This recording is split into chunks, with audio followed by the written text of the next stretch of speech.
So I thought I was doing it all wrong. What side of the aluminum foil should you be using? If you know, then comment below.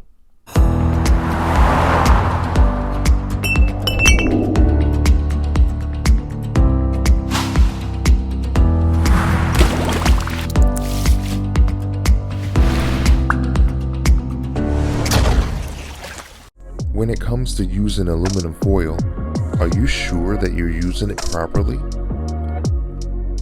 Press these tabs in on the end of the box to hold the roll.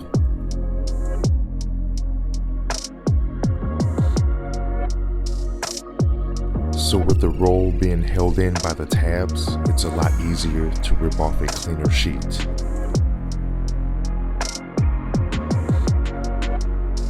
This is really simple.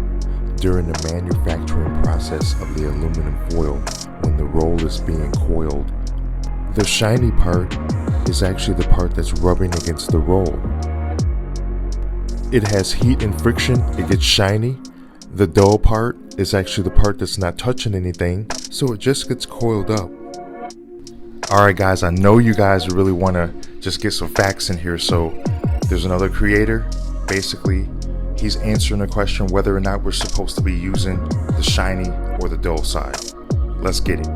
See how this dude's animation just rolled in?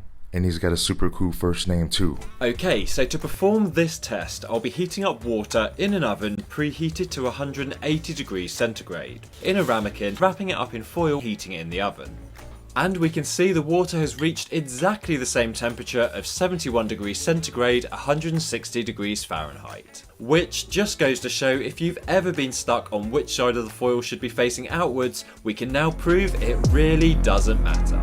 Really knowledgeable and energetic guy. If you guys learned anything from this channel or video, please like and subscribe. Other than that, thank you.